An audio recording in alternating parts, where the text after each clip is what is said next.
আসসালামু আলাইকুম রহমতুল্লাহ। গতকাল রাতে একটি আজব ঘটে যাওয়া ঘটনা, যেটি আপনারা স্ক্রিনে স্পষ্ট দেখতে পাচ্ছেন। আর গতকালে আনুমানিক রাত্র 9টার সময় রাস্তার পাশে একটি আলোর মতন পানির মধ্যে চলতেছে। দেখার পরে অনেক মানুষ ভিড় করার পরে দেখতেই পাচ্ছেন যে আলোটা এত পরিমাণে যে উজ্জ্বল হয়ে আছে। অনেকে বলতেছে যে এটা ব্যাঙের মতো স্বর্ণ কলসি, বিভিন্ন বিভিন্ন রকমের কথা বলছে। আল্লাহ পাকি ভালো জানে এটা কি হতে পারে। আর যদি আপনি জেনে থাকেন তাহলে অবশ্যই কমেন্ট বক্সে জানিয়ে যাবেন।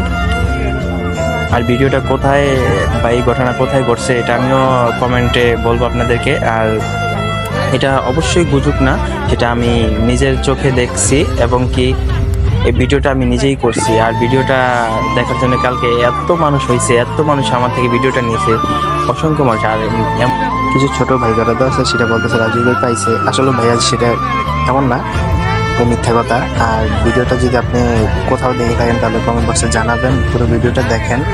ভাইটা আমার প্রথম দেখা আর কি, জীবনে ফার্স্ট। আর বাগিনা এমন একটা কাজ করছে, কয়েকজনে বলতেছে কিছু দিয়ে আঘাত করতে। আসলে আঘাত করাটা মোটেও ঠিক হয় নাই। বাগিনা ওদের কথা শুই না, একটা কাঠের টুকরে দিয়ে এই যে আঘাত করছে, করার সাথে সাথে চলে গেছে।